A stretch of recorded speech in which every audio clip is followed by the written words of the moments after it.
Currently, I'm standing in a baseball field somewhere in a park in Houston. It's a Littlefield baseball park, and it's kind of nice.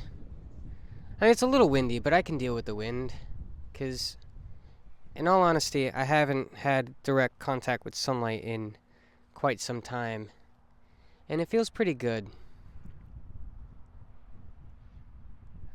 I've been meaning to make videos lately, because what else am I going to do at this point? I mean, I invested in a microphone so that I can challenge myself to do this kind of thing, because I never thought that I would be in the position where I could do these things. And today I have an event that's going on later. It's a friend of mine's wedding, and I'm excited for it. But I also had a lot of time to just kind of do nothing,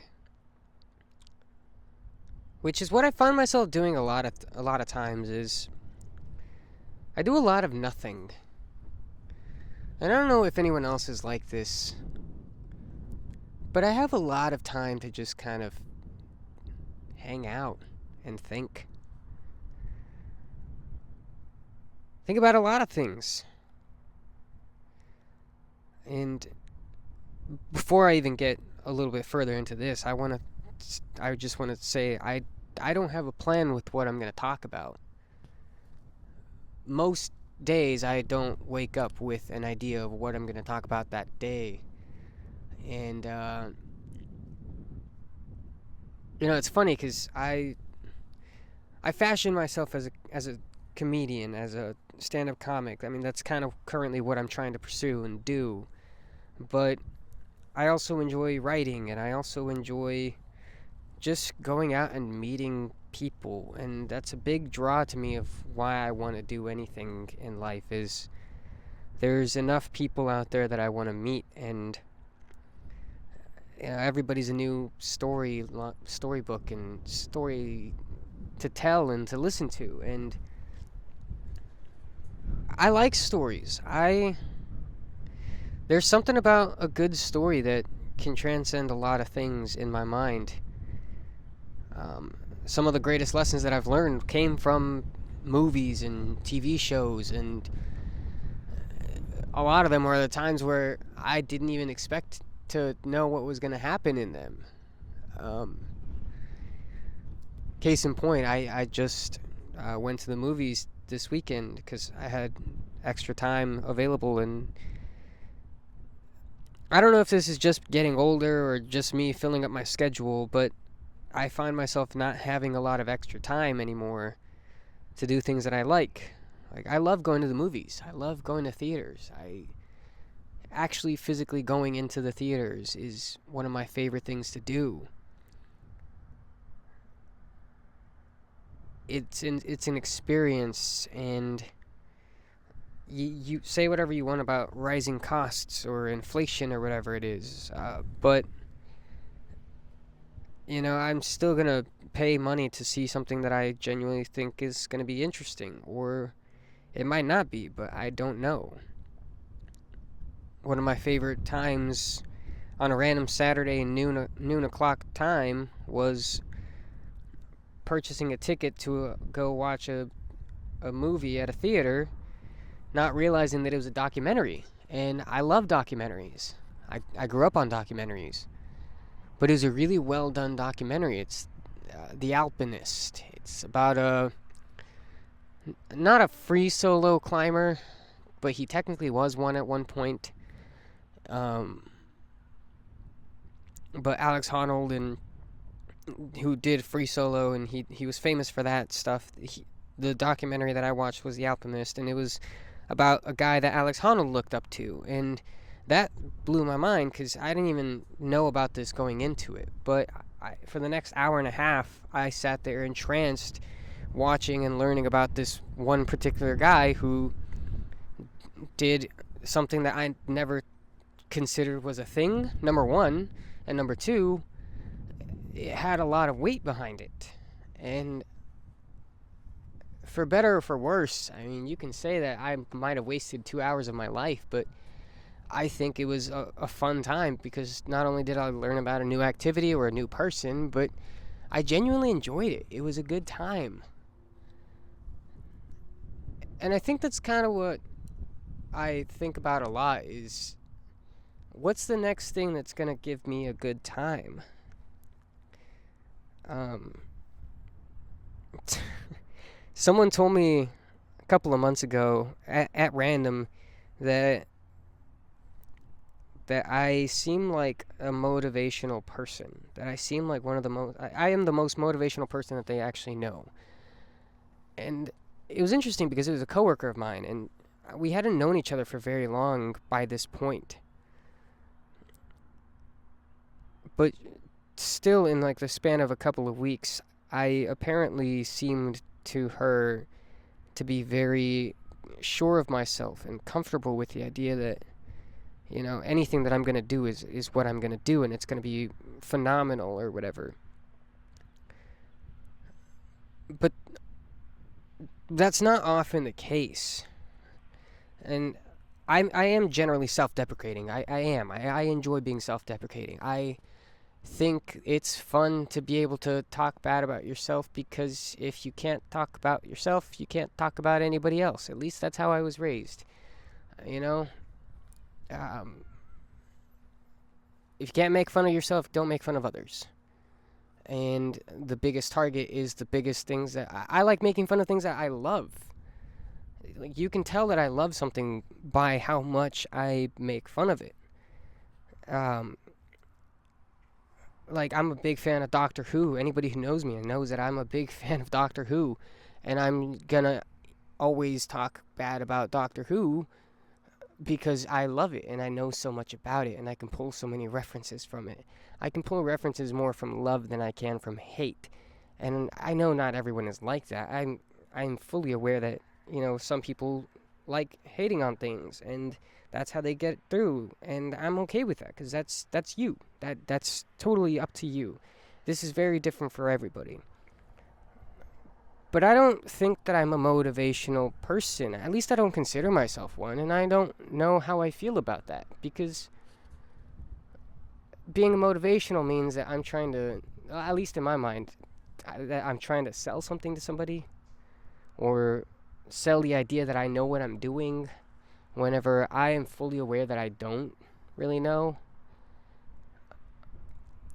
There's a quote by Anthony Bourdain that I love that is yes, I'm arrogant, but I am also constantly considering the likelihood, I'm going to butcher this, the likelihood, if not the probability or the absolute certainty that I am absolutely wrong about everything that I know.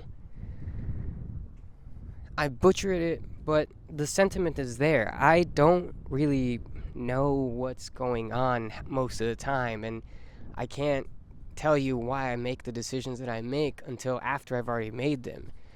And most of the time, the answer is a very simplified, because I think it's fun sort of thing.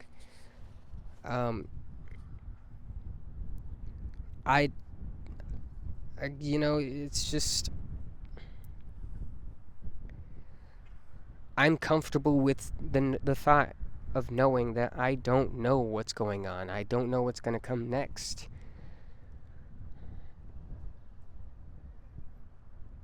I'm a big proponent of Alan Watts.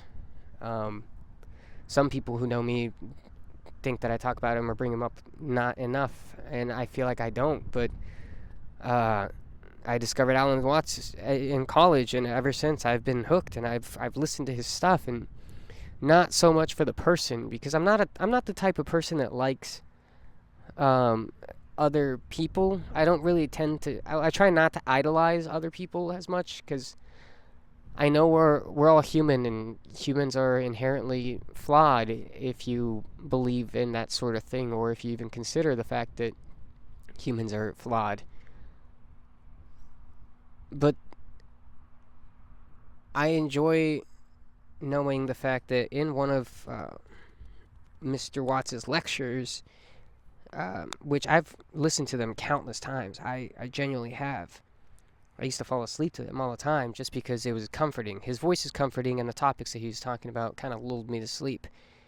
Um, but I mean, he talks a lot about Buddhism and Hinduism and the idea of change and the flow of nature and all of these things. And that to me is interesting because, I mean, it's true. I mean, if you're not, even in science, which I also happen to be a lover of science, and science teaches you that everything is changed constantly. Everything is in a constant state of change. Right now, my entire being is being rewritten as we speak by the cells that are growing and fixing the scabs that are on my hand that were caused by injuries that I sustained at work or at play. I will always be changing, and I don't know how true this is, but supposedly every 7 years you have an entire new cycle of cells that have grown to the point where one can argue that you're not even the same person that you were 7 years ago because your cells have changed entirely, which I don't think is true to its more concrete form, because you're kind of born with the amount of brain cells that you will have in your lifetime, much like a chicken is born with the amount of the entire amount of eggs that chicken will ever lay. You are born with the amount of brain cells that you have, which is why things like alcohol and drugs are considered to be frowned upon, because you only have a finite amount of these things. But in saying all of this, I'm fully aware that I know how I dress. I know how I sound. I'm wearing a pair of $120 sunglasses that I bought that, I found out the other day was a little bit too expensive whenever I talked to my coworkers about it, because one of my coworkers asked, how much is it that you ever spent on a pair of sunglasses? And most of their replies were, I've never spent more than $12 at gas stations because of sunglasses. Sunglasses are so, you lose them or you whatever. But I grew up with glasses, regular glasses. By 5th grade, I was having trouble seeing. So 6th grade, I got regular seeing glasses, and I had them all the way up through college and through most of my life until 2 years ago, whenever I decided to get LASIK. And that was a big change to me, because LASIK is one of those things that, I mean, if you've seen Final Destination, sure, it's going to freak you out, obviously. But I was also considering the fact that it's not only just the potential for a surgical mishap and me being left blind and scarred for the rest of my life. It was just the potential identity change of, I had glasses for so long. Glasses were kind of a staple for me, and they still are. I mean, that's why I wanted to invest in a good pair of sunglasses. And I don't say that I spent $120 to brag about it. I spent it because I had always been curious to wear sunglasses. Because if you've ever worn glasses, you only have a couple of options. You have get transitions, which I've had before, and they were okay, but they were too expensive, and every year my prescription was changing, so I wasn't going to shell out $160 every time. Even if they were covered by insurance, transitions aren't. So I still had to shell it out of pocket, and I don't have that kind of money. Number two, my sense of style changes so often that I want to get new glasses all the time, and that's why sunglasses to me present a new opportunity to, change it. I bought a pair of gas station sunglasses the other day, and I like them because they make me feel like an anime character. And that's just basically how I live most of my life. But whenever I switched from, having glasses for X amount of years, I remember the moment that I realized that I wanted to get LASIK is in 2018. I went on a spring break trip with a couple of friends. It was my one and only spring break trip. We came to San Antonio, and we floated down a river, and at the end of the river, some of the floaties that were that were gone because I was the only sober one at that point. Everyone else was, having fun. I had had my fun the night before, so it was my turn to be the designated sober person in a sense. And some of the floaties were kind of going away, and for the entire time, the water level was kind of reaching up to like, this level. I mean, we could stand in this water the entire floating trip, and we ended up floating for a lot longer than we thought we were gonna. But then we ended up just kind of going down into this deeper portion, and I didn't know that it was deeper. So to go retrieve the other floaties that were kind of going away, I thought about it, I'm going to hop out and go and get them. But in hopping out, I realized that there was, like, the floor wasn't there. So I submerged instantly without taking a breath or anything. And the panic set in of, potentially drowning and all of that stuff. So I started kicking, and then that's whenever I felt my glasses falling into the murky waters of this river. And at that point, it was either take a breath or dive down to try and rescue the glasses that I've already lost in the murkiness. So I didn't even complete the side quest of getting the floaties back. Another friend of mine who's an excellent swimmer and didn't have to wear glasses went and got them. I ended up just in a fight for my own survival, trying to kick and survive and pop up so that I can get a breath of air so that I didn't die. And it was lucky because I had driven my car on this trip, and in my car I kept my spare glasses, which is very interesting because I never carried my spare with me on any trip before then. So, so many little things lined up in the sense that had I not decided to, for some reason, put my glasses in my car, my spare glasses in my car, I would have been blind for the rest of the week, because this happened on the second day of the trip, and it was a 5 or 6 day trip. And that's whenever I realized, like, I something needs to change, and I wrestled with my identity for a long time because, glasses had been such a paramount thing in my life. I found the right style that I wanted and that I liked and that I was going to take with me and do all of these things. But then it hit me as if I'm traveling, it's kind of an extra pain to think about. Like, if I want to take a trip on a ride on a roller coaster and, my body jerks a certain way all of a sudden because of the G-force or whatever, and my glasses might fall, or somebody might, knock them off and step on them at a concert, or heck, even my first pair of regular glasses in 6th grade, I broke them a couple of months after having them because I went to this scary cornfield maze with a couple of friends, and I ended up in the back of the line, all huddled up together. We had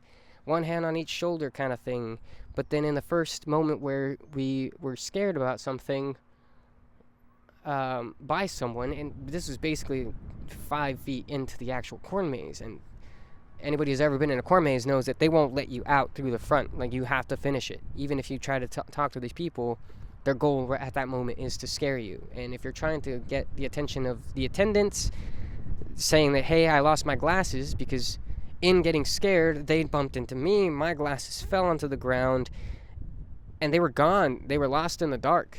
Because, again, it's night, it's Halloween, it's spooky, it's ambiance, and I lost them.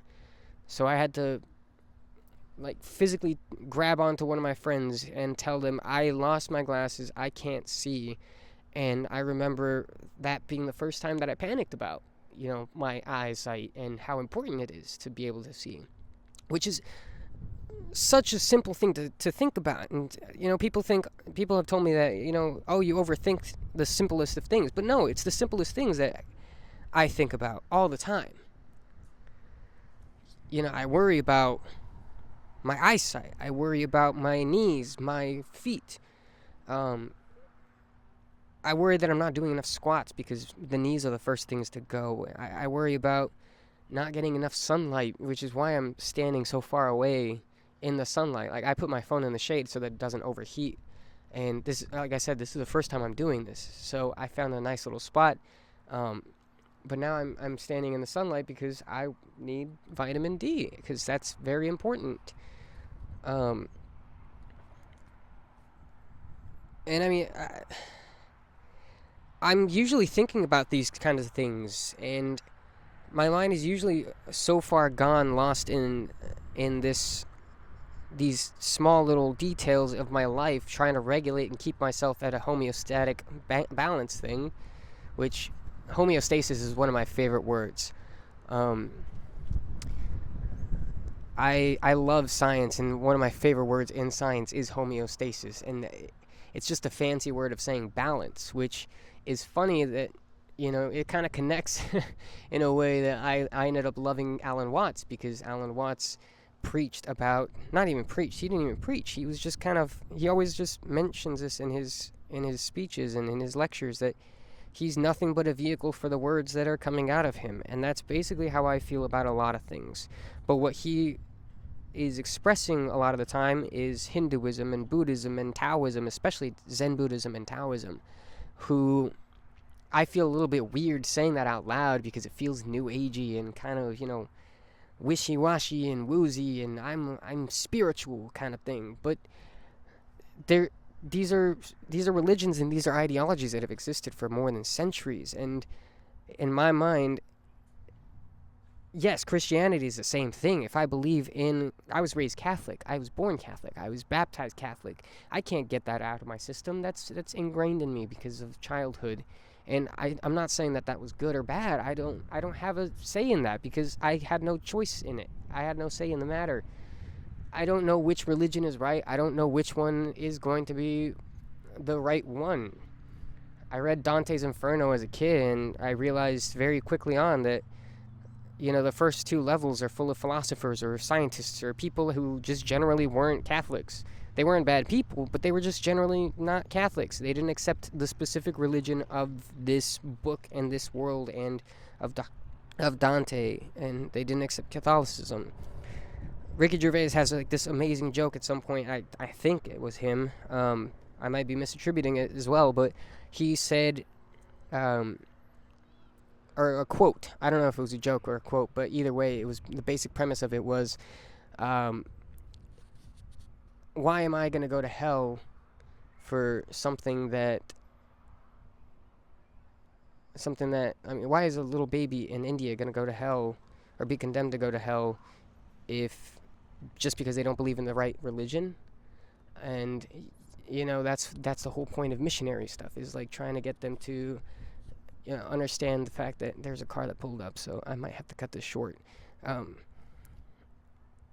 Long story roundabout was accepting change and learning to do things a little bit differently so that we can actually try to get past things and move along from them, because if you don't get to move along from things, it ends up hurting you spiritually, psychologically, a lot of things. Homeostasis is one of my favorite words because it means balance, and Alan Watts primarily preached about Zen Buddhism and Taoism, which their entire philosophy is circled around the middle path, the middle way, the way of Zen, which is the middle way. It means don't take things too seriously, don't take things to anything, because at any given moment things can change. I mean, your entire life can be uprooted by one phone call from a doctor saying whether you had good news or bad news. A pregnancy is a good thing or a bad thing, depending on what side of the coin that you are on. And accepting change is a huge thing, and this is why, like, whenever I talk about these things, people think that I'm motivational, that I'm living this specific kind of thing, that I'm pushing this idea, but I'm really not. Most of the time, I'm just thinking about the changes that are happening around me, and I think that's why I try to be as present as I can, because I can get lost very easily in this stuff, and I know that a lot of people can too, and because it's so easy to just get lost in things. And I think that's it for this, because there's a lot of people that are coming around here, and I kind of want to stop this because it's getting a little awkward. I picked a specific park in a specific place because there was no people around, but now people are kind of congregating, so it's getting a little awkward. But yeah, I hope to be doing these things a lot more. Um, be kind of nice to actually get video and push these things out. And in a sense, I'm just doing this to push myself. So I hope you enjoy.